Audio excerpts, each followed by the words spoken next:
Hola amigas y amigos, sean bienvenidos a la 66ª emisión regular de Locomoción TV Noticias. Desde el estudio único de Locomoción TV en la ciudad autónoma de Buenos Aires, llegamos hasta ustedes luego de 11 días desde la última vez que nos vimos por estos medios y la pauta se ha acelerado en la faz judicial o punitiva del sistema. Un nuevo fallo escandaloso en el caso de la persecución al militante popular César Javier Aracaki, al que Casación vuelve a condenarlo a 3 años de prisión, a pesar de que toda la causa no es más que un pedazo de nada. El Poder Judicial servirá a los políticos en sus deseos castigadores de todo aquel que no se someta a su violento arbitrio. ¡Vamos al informe! La causa política de Estado contra César Javier Aracaki suma hoy otro bochornoso capítulo de servilismo del Poder Judicial al poder político. La Sala 1 de la Cámara de Casación Penal resolvió en fallo dividido condenar al militante del Partido Obrero a 3 años de prisión efectiva, ya que el delito de resistencia a la autoridad, un clásico de las persecuciones políticas en la historia argentina, se consideró prescripto.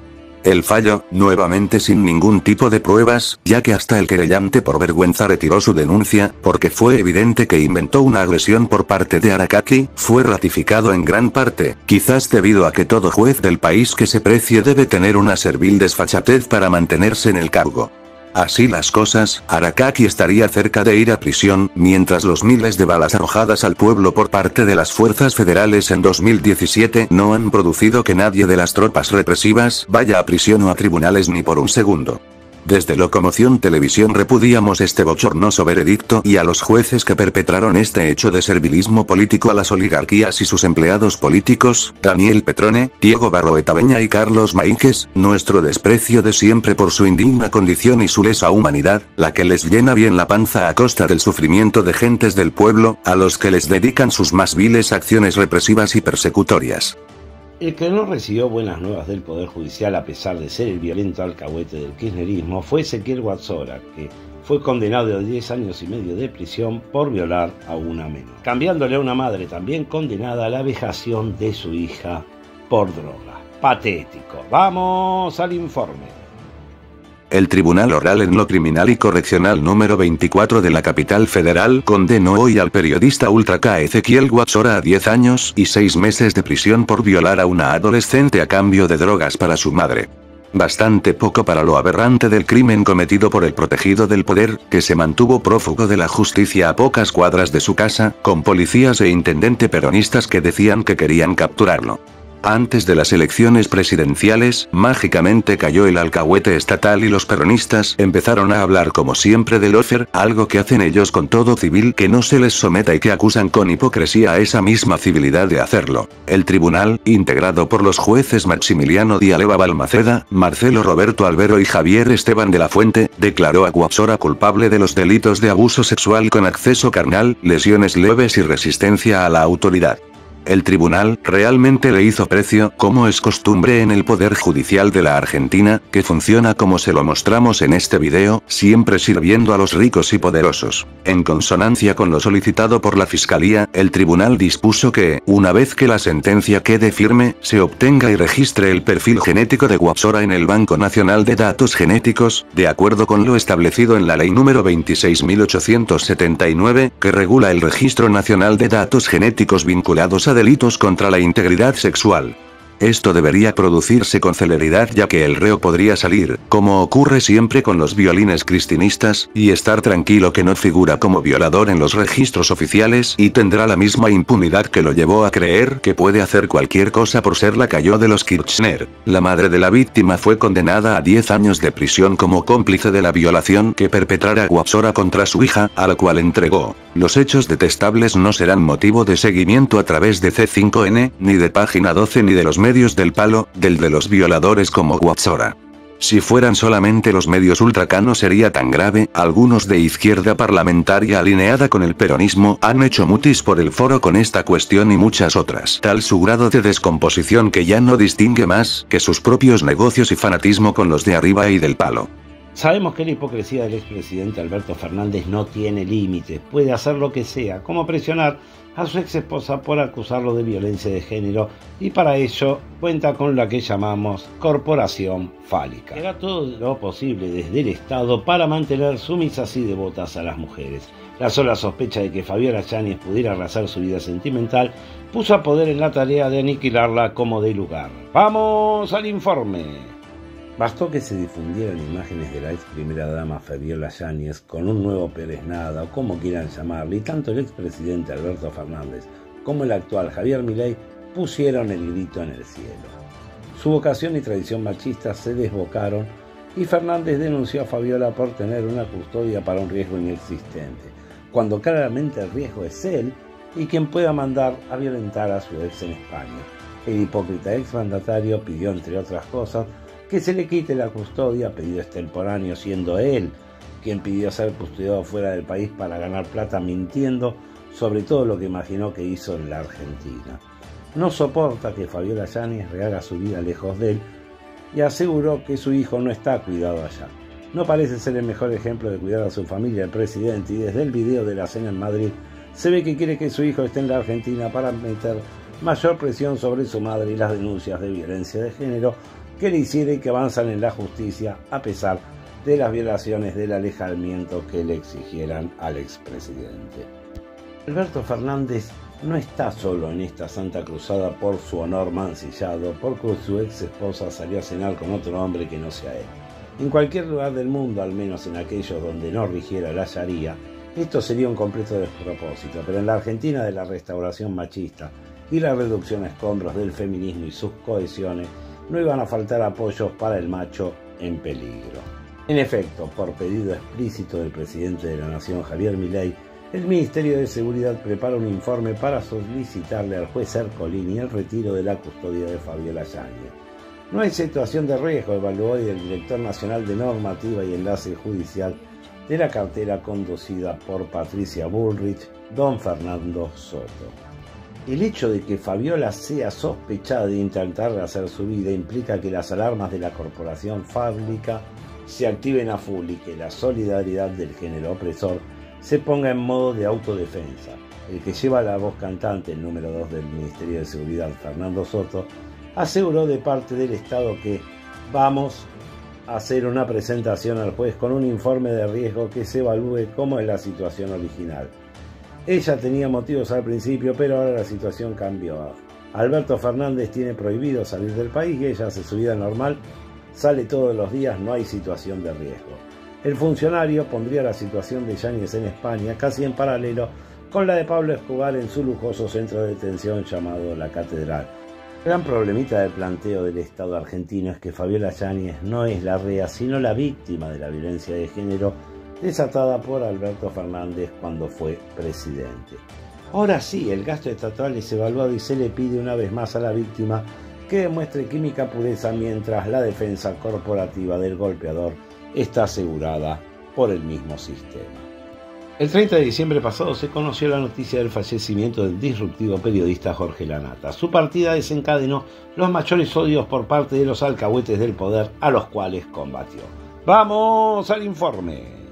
Muchos al parecer suponen que las redes sociales son inútiles y que ya un nuevo establishment, que no es más que la cría sana de les comunicagadores menemistas, es la única verdad. Sus fétidas almas enfermas siempre se han lanzado sobre quienes tocaban a sus deidades, príncipes y sobre todo emperatrices. Y eso es lo que hacía Jorge Lanata, enojar a alcahuetes, activar redes de odio parapolicial, que parecían su mayor fuente de publicidad.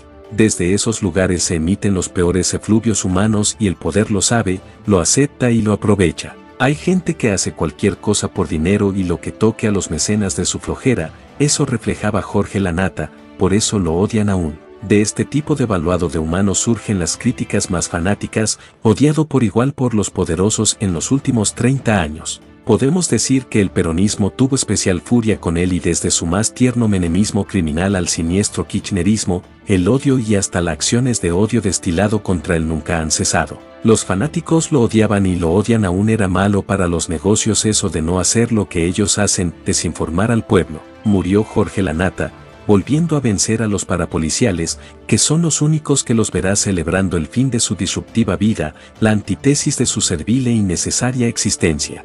Muchos de los referentes y manzanillos del área de derechos humanos han tenido una asquerosa sinuosidad que los ha llevado a pensar en que si se aliaban con el peronismo y sus cajas, las cosas iban a mejorar en esa área. Como siempre nos hacen el cuento de que era para luchar contra Milei y en realidad solamente quieren llenar sus panzas y denostar a quienes luchan en serio. En este campo orégano la ultra no se siente limitada por nada para sacar a pasear todos sus odios, fomentando todo tipo de crímenes que sean del palo, es decir, basados en un segregacionismo muy marcado. ¡Vamos al informe! Las cosas pueden ensoñarse, lo que parece mucho a engañarse, pero pocas veces pareciera en la historia en que los organismos prefieren a cualquier otra cosa luchar por tener empleos en el área de derechos humanos del Estado. Ya vimos, y lo repetimos cada vez que podemos, que la Secretaría de Derechos Humanos de la Nación representa lo mismo que una oficina de bienestar judío en el Tercer Reich. Una serie de oficinas públicas montadas sobre un centro de tortura, creyéndose desde ahí en el ombligo del mundo. Esa farsa titánica, repetido más de 1000 veces desde el Estado, incorporando a última hora nuevas gentes seducidas por ese Estado o por su dinero y prestándose al juego de los traidores, de los desaparecedores y los negadores del privilegio y de la pandemia. Esa política de cuarta a la que llamaron inclusión. Votaron a masa. Quisieron marchar el 24 de marzo con los que pusieron en Plaza de Mayo la foto de Rucci y se arrepintieron de última hora. La unidad con el enemigo conduce nada más que a la derrota, y tal cual fue eso lo que pasó. Los fascistas de siempre, que desean matar a negros, villeros y zurdos, se van unificando alrededor de un nuevo discurso de odio del Estado. Tampoco es nuevo, la derecha, como podríamos llamarle a esta especie de subhumanos, siempre pero siempre necesita del Estado y más que nada de sus elementos criminales para defender los privilegios de quienes les pagan los sueldos a estos sinvergüenzas. El problema es muy serio cuando los desclasados o siervos menesterosos apoyan ideas que no hacen más que enterrarlos y no les importa, ya que a estas alturas del mundo hasta estos orangutanes atarantados deberían entenderlo, pero no lo entienden y se te ríen en la cara como si el problema fuera nuestro y no generado por ellos para todos nosotros. Este cretinaje pretende solucionar el problema del hambre en el mundo, matando a otros que no son ellos y que mantienen a quienes ellos aclaman y sus privilegios.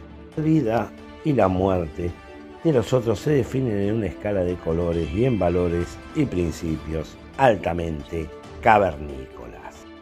Llegamos a finales de 2024 y resurgen los más atávicos odios de la ultra en sus formas más brutales, forjadas por un Estado que la fomenta y condecora, gente que reivindica a los represores y a la desaparición de personas en general.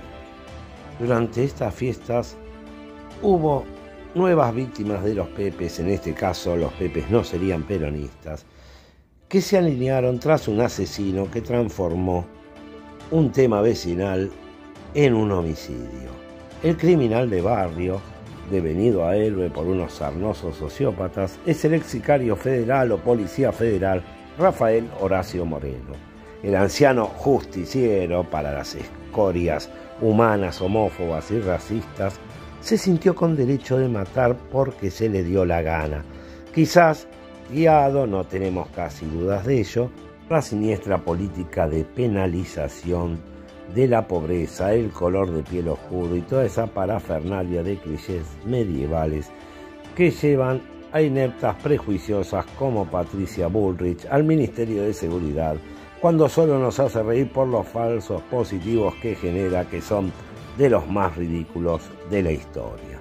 El asesino, el viejo gatillero de Lomas del Mirador, actuó con seguridad a sabiendas de que iban a haber 1000 justificativos por el hecho de ser del palo, pero esta vez del club de fan de la segregación estatalmente inducida de los partidarios de Javier Milei. A continuación les brindamos 57 segundos en los que se ve la barbaridad del crimen del colectivero de Lomas del Mirador, lo que parece ser la primavera de las criaturas más retrógradas que se puedan conocer.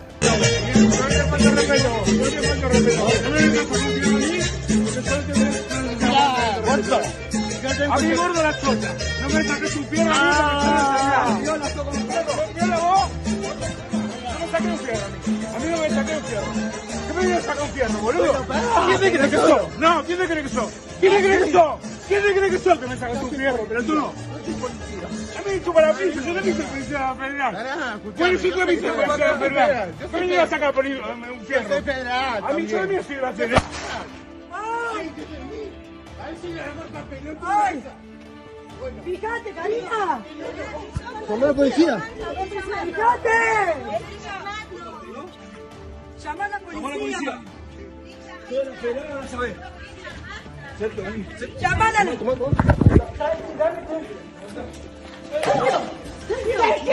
Como le mostramos en informes recientes, hay otra primavera de liberaciones de viejos represores, algunas legales y otras tomadas de plano, como la del represor que les brindamos a continuación. Vamos a las siniestras imágenes. Ya como tengo yo, no me que le tengo miedo, boluda, no me que te tengo miedo, a vos te tengo miedo, pero ¿qué te voy a tener miedo? Agradecer que estoy en cana. Si no te cago a trompada. No, boludo. Pero vaya a ser asesinos de mierda. Montoneros asesinos de mierda. Montoneros. Tenemos organismos de derechos humanos que se están dedicando a defender el empleo público en su área. Abrazan la ESMA y llevan a curas a bendecir el lugar. Una cosa realmente de locos. Algunos organismos que parecían serios terminan aliándose con unos desfachatados mafiosos peronistas nucleados hoy en el sello de goma Unión por la Patria. Pretenden monopolizar una lucha, cambiando la historia reciente de forma tan burda que les permita la unidad con la Iglesia, con el peronismo y, si es posible, con los testigos de Jehová, y ese grupo les permitiera acceder a los recursos del Estado. Se atrincheran en el mismo Estado para, o que dicen, defender lo único que todo Estado trata de destruir, que son los derechos humanos. Con este campo orégano, la ultra se va amontonando para imponer sus recién rejuvenecidos clichés jurásicos. Vuelven a demonizar a todo lo que pretenden aniquilar o exterminar, que sería más o menos la mayoría de la población mundial, pero que no sean ellos mismos. Los parapoliciales de la ultra no tienen limitaciones éticas en la violencia sobre los masacrables pobres, defendiendo las panzas llenas de quienes los desprecian, ajustan y ejecutan. Diría Serrat, ha de haber gente para todo. Como verán, el estado de las luchas de mujeres, diversidades, desposeídos, ambientalismo, indigenismo es calamitoso. Carecen sus popes holgazanes actuales de toda idea de lucha, no les caen bien, les molesta y les molestan los luchadores como los que hoy judicializan en el Valle de Punilla, en Córdoba, por combatir el fuego. Ya saben, nosotros siempre vamos a estar con los que luchan y no con estos sinvergüenzas antes mencionados que odian más a estos luchadores que al trabajo y a la dignidad. Estos muchachos de Córdoba que estereotipamos poniéndoles un hoodie y llevando baldes de agua, pero también han visto que la policía pareciera avivar más el fuego y perseguirlos a ellos. Pero el problema no sería ese, el problema es cuando le recomiendan a estos jóvenes aceptar una probation por hechos que no solo no cometieron y que si los hubieran cometido hay que ver en qué circunstancias y cómo. Así están las cosas y esto hace que algunos ultramontanos se sientan con derecho a todo mientras permea la corrupción a la lucha. Con este frente de amigos seguramente no hacen falta ningún tipo de enemigos, porque este tipo de amigos parecen serlo solamente de lo ajeno o de los fondos públicos. En esta situación la ultra saca a relucir su espanto móvil, encabezados por la rockstar de la violencia estatal, doña Patricia Bullrich. Los parapoliciales del nuevo régimen salen a postear lo que sea, total, las leyes serán siempre para los zurdos, los negros y los villeros, como nos llama esta gente a todos los demás, que no somos ellos y más precisamente sus jefes.